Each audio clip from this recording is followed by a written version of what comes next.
Hello everyone, कैसे हैं आप लोग। आज हम सब लोग प्रेजेंट परफेक्ट कंटीन्यूअस टेंस का असर्टिव सेंटेंस बहुत ध्यान से समझेंगे। जैसा कि हमने प्रॉमिस किया था, हर एक चीजें एकदम बारीकी से एक एक स्टेप आपको देंगे, तो उसी कड़ी में आज हम आगे बढ़ते हैं। आपको लगता होगा कि हमने भी हिंदी में कुछ लिख रखा है, तो एक छोटा सा बताते हैं बात। ये कंप्लीट इंग्लिश कलेक्शन मेरे पास इतना है, और जिनमें टेंस अभी हम इतना ही होता है, मतलब कंप्लीट कलेक्शन का एक छोटा सा हिस्सा होता है टेंस। इस टेंस में अभी हम चौथा टेंस पढ़ रहे हैं, तो ये देखा जाए कि अभी इतना ही हमने पढ़ा है। अब आप सोचो ना कि यदि इतनी छोटी सी चीजें भी हम जानते हैं, टोटल इंग्लिश टू इंग्लिश में कर भी दूं, तो कितना आप समझ पाओगे। और हो सकता है कि आप जानते हो बहुत बेहतर ढंग से, तो क्यों ना उन बच्चों तक पहुंचाने मेरी मदद करो जो कुछ भी नहीं जानते। और आप बेहतर जानते हैं तो वेट करो ना यार, सेकंड फॉर्मेट में आपसे मेरी मुलाकात होगी, बहुत मजा आएगा आपको। और भी बेहतर जानते हो ना आप, थर्ड फॉर्मेट में आप मेरे पास आओ। उससे भी बेहतर जानते हो, सब कुछ जानते हो, तो फोर्थ फॉर्मेट, 4 अलग अलग फॉर्मेट की इंग्लिश मेरे पास है। कंप्लीट कोर्स मैं आपको बिल्कुल फ्री में यूट्यूब पर देने वाला हूँ। यदि आपको लगता है ये सारी चीजें आप जानते हो, तो उन बच्चों तक पहुंचाओ ना जो बिल्कुल कुछ भी नहीं जानते, और उनको मैं बेहतर चीज देने में कोई कसर नहीं छोड़ूंगा, प्रॉमिस करता हूँ। तो अभी हम आप ये देखते हैं, चूंकि अभी हम ये देखते हैं, एक एक स्टेप हमें बहुत ध्यान से समझना होगा। उसी कड़ी में आज हमको प्रेजेंट परफेक्ट कंटीन्यूअस टेंस समझना है। ये बहुत ज्यादा आसान, बिल्कुल एक बार में आ जाएगा। कुछ हमने हिंदी लिख रखा है इसलिए ताकि आपको बहुत ज्यादा हेल्प मिले। हम इंडियन है ना, तो इंडियन की प्रॉब्लम ये होती है कि हर वर्ड का मतलब आना चाहिए, तभी अच्छी इंग्लिश बोल पाएंगे। तो डोंट वरी, देखते हैं इंट्रोडक्शन में परिचय या पहचान। जिस हिंदी वाक्य के क्रिया के अंत में, वो ध्यान से समझेगा, जो भी हिंदी वाक्य होगा उस क्रिया के अंत में रहा है, रही है, रहे हैं, पढ़ रहा है, सो रहा है, हंस रहा है, बोल रहा है, खेल रहा है, जा रहा है, नहा रहा है, खा रहा है, कुछ भी रहा रही है लगा रहता है। कार्य के जारी रहने का समय भी दिया है। कार्य के जारी रहने मींस पढ़ रहा है, सो रहा है, खेल रहा है, हंस रहा है, बोल रहा है, तो एक प्रेजेंट कंटीन्यूअस टेंस हो सकता है। लेकिन कब से पढ़ रहा है उसमें समय दे दिया गया। कब से पढ़ रहा है उसमें समय भी दिया है।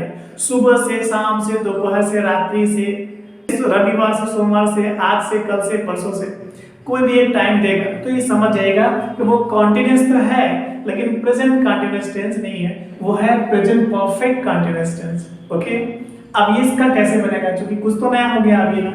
तो रूल क्या कह रहा है, देखिए रूल फर्स्ट में हमने बताया, एक वचन कर्ता के बाद सिंगुलर सब्जेक्ट मुझे बताना पड़ेगा क्या है। एक वचन कर्ता लिखा है यहाँ पर, सिंगुलर सब्जेक्ट के बाद हैज बीन लगाना हमको। ओके, प्लूरल सब्जेक्ट मींस बहुवचन कर्ता के बाद, ओके, पहले नहीं, बाद। हैव बीन लगाकर क्या करना, मुख्य क्रिया मेन वर्ब में, ओके ना, मुख्य क्रिया मेन वर्ब में आईएनजी लगा देते हैं। ये तो नॉर्मली आप भी जानते हो कि कॉन्टिन्यूअस बनाने के लिए आईएनजी लगाना ही होता है, क्योंकि रहा रहने की पहचान ही वही है। गुड। अब नोट में क्या समझना है हमको, हमने भी एग्जांपल नहीं दिया, अभी कुछ बता देता हूं उसके बाद एग्जांपल है। वाक्य में आए हुए निश्चित समय के लिए, ओके ना, वाक्य में आए हुए निश्चित समय के लिए मींस पॉइंट ऑफ टाइम के लिए क्या करते हैं, सिंस का प्रयोग करते हैं। और अनिश्चित समय मींस पीरियड ऑफ टाइम के लिए किसका प्रयोग करते हैं, फार का प्रयोग करते हैं। हमने ऐसी तरह से चार्ट बनाई है, आप लोग भी कापी कलम आई होप कि आप लेकर ही बैठे हो और तुरंत इस तरह से चार्ट बनाओ, अच्छे से समझो। निश्चित समय क्या है, अनिश्चित क्या है, सेंस कहाँ लगती है, फार कहाँ लगती है। देखिएगा, निश्चित समय के लिए हमें सेंस लगाना होगा, ओके, और अनिश्चित समय के लिए हमें फार लगाना है। इन दोनों का मतलब से होता है, से शब्द के लिए सेंस लगाते हैं और फार लगाते हैं। अभी निश्चित समय में है क्या, बच्चे कंफ्यूज रहते हैं, कहीं भी सेंस फार लगा देते हैं। तो देखते हैं आइए टेंस में क्या क्या चीजें हैं निश्चित और अनिश्चित। मैं बोल भी रहा हूं, ध्यान दीजिएगा, सुबह से, शाम से, दोपहर से, रात्रि से, बजे से, सन से, आज से, कल से, परसों से, दिनों के नाम से। आप भी लिखते रहिए, क्योंकि मैं बोल रहा हूं ना, सुन करके लिखिए, देखिए मत अभी। दिनों के नाम से,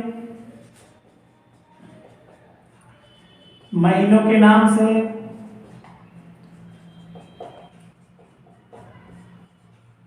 त्योहारों के नाम से, अब से, तब से, जब से। आप लिख रहे हैं ना, आप सुनते हुए लिखिएगा। एक लाइन और भी हो सकती है क्या, मैं लिख दे रहा हूं। अब से, तब से, जब से, कब से, और भी हो सकता है। अभी आप ETC मारते हैं आप, ओके ना। अब अनिश्चित समय क्या है, इसको भी देख लेते हैं। तो ध्यान से समझिएगा। दिनों से, महीनों से, सप्ताहों से, सालों से, वर्षों से, ये दोनों एक ही चीज है। आप सालों से लिखते नहीं, वर्षों से आगे बच्चे कहेंगे सर जी वर्षों से तो नहीं बताया थे है यहाँ पे। दिनों से, महीनों से, सप्ताहों से, सालों से, वर्षों से। अब कई दिन से, कई महीनों से, कई दिनों से मैं लिख लेता हूँ। ये जो कई शब्द है ना, ये सब में चिपक जाएगा, हर जगह फिट कर सकते हैं इसको। कई दिनों से, कई महीने से, कई सप्ताहों से, कई सालों से, कई वर्षों से हो सकता है ना। उसके बाद इसमें आ जाएगा कुछ दिनों से। ये कुछ शब्द भी सब में लगा सकते हैं। कुछ दिनों से, कुछ महीनों से, कुछ सप्ताहों से, कुछ सालों से, कुछ वर्षों से। ओके ना, आप समझ पा रहे हैं ना? गुड। इसमें एक चीज और आ जाएगा, कितने दिनों से, कितने दिनों से। ओके, अभी कितना शब्द भी आप सब में लगा सकते हैं। कितने दिनों से, कितने महीनों से, कितने सप्ताहों से, कितने सालों से, कितने वर्षों से, ये हो सकता है। ओके ना। घंटों से,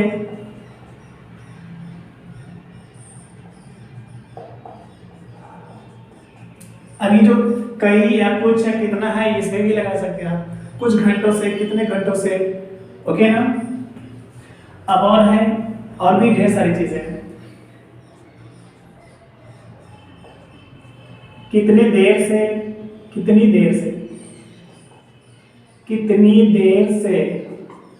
ओके, फिर हो सकता है लंबे समय से, लंबे समय से, ETC कर दीजिए यहाँ पर। यदि आपने इतना भी क्लियर कर लिए तो आई एम वेरी श्योर कि बहुत ज्यादा हेल्प मिलने वाला है आपको। ओके, तो आप ये सारी चीजें समझिएगा। यदि कैसे होगा ये सेंटेंस में आपको बता देंगे। देखिए यहाँ पे जगह आपको दिख रहा है, एक सेंटेंस हम देते हैं, एक छोटा सा डेमो। इसके बाद आप नोट करेंगे अच्छे से, तो मैं इसको इरेज करके अच्छे से ढेर सारा एग्जांपल दूंगा। एक छोटा सा एग्जांपल देखते हैं आपकी समझ के लिए, इसको आप नोट करेंगे, फिर मैं आगे बढ़ूंगा। राम सुबह से खेत जोत रहा है। कौन जोत रहा है? राम जोत रहा है। चलिए, राम सिंगुलर सब्जेक्ट है, हमने बताया कि एक वचन करने के साथ हैज बीन लगाते हैं, तो राम हैज बीन हो जाएगा यहाँ पर। ओके, क्या कर रहा है? जोत रहा है। जोतना के लिए क्या होता है? प्लाउ होता है, PLOUGH लगा देना हुआ, चूंकि रहा नहीं है, कंटीन्यूअस हो रहा है। सो राम हैज बीन प्लाइंग, क्या कर रहा है? जोत रहा है, खेत जोत रहा है, FIELD कर देना है यहाँ पर। ओके, फिर सुबह से, अब आपको बस यही समझना है कि ये सुबह से शब्द है, ये तो टाइम है, लेकिन कौन से टाइम है? निश्चित टाइम है या अनिश्चित टाइम है? तो आपको समझना ये है कि ये सुबह से निश्चित समय है, सेंस लगता है से शब्द के लिए। ओके, तो यहां पर लिखना होगा, हमें क्या लिखना होगा? Sense morning. ओके ना, सेंस मॉर्निंग आप लिख दीजिए यहां पर। है ना आसान? कितना ज्यादा आसान है। तो सेंस फार आपको समझना है, बाकी कंटीन्यूअस तो आप पहले से जानते हैं। हेल्पिंग वर्ब ध्यान दीजिएगा, सिमिलर सब्जेक्ट साथ के बाद हैज लगाना है, हैज बीन, और प्लूरल के बाद हैव बीन लगाना है ना। इसी जल्दी से नोट कीजिए, फिर बड़ा-बड़ा एग्जांपल देते हैं। All the best.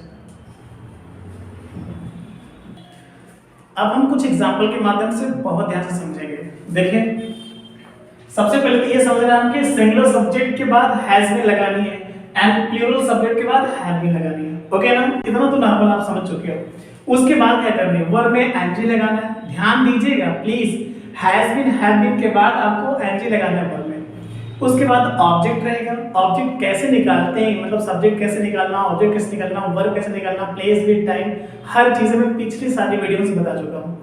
उसके बाद ऑब्जेक्ट निकालना, फिर अदर वर्ड में ही सारी चीजें आएंगी, प्लेस भी आएगा, विद भी आएगा, टाइम भी आएगा। टाइम आपको ये देखना है कि निश्चित टाइम है कि अनिश्चित है। ओके ना, तो sin से फार उसी के अकॉर्डिंग लगाना है। अब समझते हैं एग्जांपल के माध्यम से देखिएगा। मेरे पिताजी 10 साल से वाराणसी में रह रहे हैं। कौन रह रहे हैं? मेरे पिताजी। क्या होगा? My father. सिंगुलर सब्जेक्ट है इसलिए हैज बीन। ओके, रह रहे हैं, ये रहा रहना, LIVE होता ही है। ओके ना।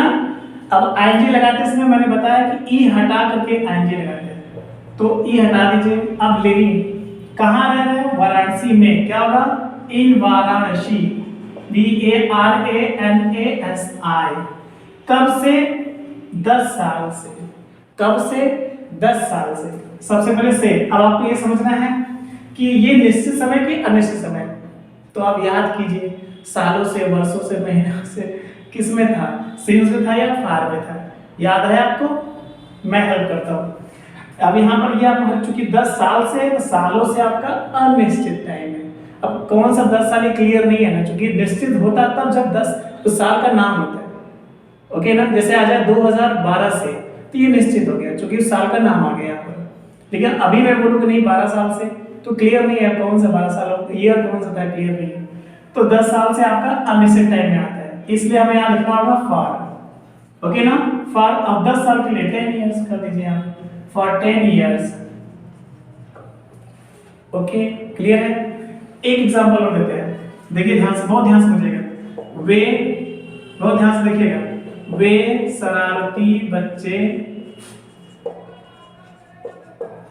2 घंटे से या 2 बजे से, आप समझिए यहाँ पर 2 बजे से कक्षा में शोर मचा रहे हैं। कौन शोर मचा रहे हैं? वे शरारती बच्चे। ओके, तो क्या होगा? वे के लिए दोस्त कर दीजिए, शरारती के लिए नॉटी होता ही है, नॉटी कर दीजिए, बच्चे के लिए चिल्ड्रन। ओके ना, दोस्त नॉटी चिल्ड्रन। अब आपको ये देखना है कि सब्जेक्ट सिंगुलर है या प्लूरल है, तो चिल्ड्रन तो प्लूरल ही होता है। क्या लगाना? हेल्पिंग वर्ब, हैज बीन या have been? Good, have been ही होगा, आप तो बोल ही नहीं रहे हो। फिर शोर मचा रहा है, शोर मचाना क्या होगा? साउट भी हो सकता है, मेक नॉइज भी होता है, शाउटिंग कर देगा यहाँ पर। चलिए आपकी कर देते हैं, SHOUT होता है, ING लगा दीजिए आप इसमें, शाउटिंग। अब कहाँ मचा रहे हैं? कक्षा में। देखिए एक एक वर्ड आपको आ गया है। कक्षा में क्या होगा? In the class. क्या होगा? In the class. गुड। कब से? 2 बजे से। टाइम मिला आपको। अब ये ध्यान देना है कि बजे से, घंटों से आपका अनिश्चित में आता है, लेकिन बजे से निश्चित में आता है, क्योंकि क्लियर हो गया ना 2 ही बजे से है। तो जो निश्चित समय का ही पहचान ये है कि वो सारी चीजें क्लियर हो। तो यहाँ पर 2 बजे से क्लियर है कि 2 ही बज रहा था। ठीक। अब यहाँ पर निश्चित समय के लिए क्या लगाएंगे हम? सेंस। ओके ना, SINCE, सेंस। 2 बजे क्या होगा? 2 के लिए क्या होता है? 2 o'clock। ओके ना, 2 o'clock कर देना मैं यहाँ पर। कितना ज्यादा आसान है, देखिए। So those naughty children have been shouting in the class since 2 o'clock। इसी है। एक और देखते हैं, बहुत ध्यान समझिएगा। वे कुछ दिनों से अपने मित्रों के साथ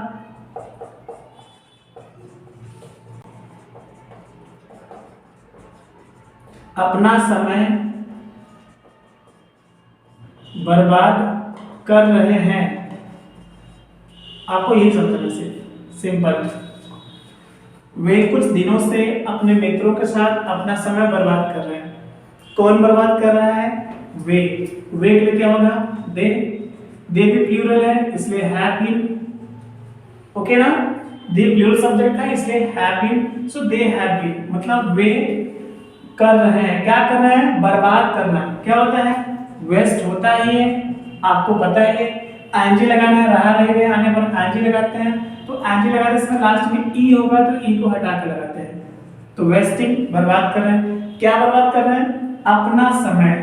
ये देखिए आपका ऑब्जेक्ट हो गया। तो देख साथ अपना के नीचे क्या होगा? Their, THEIR, their. समय के लिए क्या होता है? टाइम, पता है आपको। So they have been wasting their time हो गया। अब अपने मित्रों के साथ, ये रहा के साथ, विद मतलब प्लेस तो इसमें है नहीं, ऑब्जेक्ट के बाद मैंने डायरेक्ट विद दिया है, तो के साथ में विद होगा। ओके ना, विद के बाद फिर अपना की फिर से वही अपना की आ गया, क्या फर्क पड़ता है, देख साथ अपना की फिर से दियर लिख दीजिए आगे आप, THEIR। So with their friends, मित्रों के लिए जाते हैं आप, सो FRIENDS, आई देखिए फिर से FRIENDS। ओके ना फ्रेंड्स, कुछ दिनों से, ये आपका टाइम, अब दिनों से, महीनों से, सप्ताहों से, सालों से, वर्षों से लिखवाया हूं, क्या होगा? तो आप बताइए क्या है, निश्चित समय या अनिश्चित है? उस तरफ था, क्या होना चाहिए? अनिश्चित। फॉर लगाएंगे, गुड। फॉर कुछ दिनों से, कुछ के लिए सम होता है, ये बताया था, फॉर सम डेज। ओके ना, देखिए एग्जांपल तो ढेर सारी चीजें हो सकती है, बट आपको कंसेप्ट पकड़ना है, हम कहना क्या चाहते हैं। सिंगुलर सब्जेक्ट के बाद हैज भी लगाना है, प्लूरल के बाद हैव भी लगानी है। कब? जब वाक्य के अंत में कार्य के जारी रहने का समय दिया हो। ओके ना, तो wish you very all the best. I hope ये सारी चीजें आपको क्लियर हो भी गई होंगी, और नहीं भी होती ना तो प्लीज आप टाइम दे करके दोबारा देखो, ओके, बार बार देखो। और एक चीज ध्यान देना आपको, जो बच्चे इन सारी बातों से अनजान है, उन तक पहुंचाने में मेरी मदद जरूर करो। Thank you.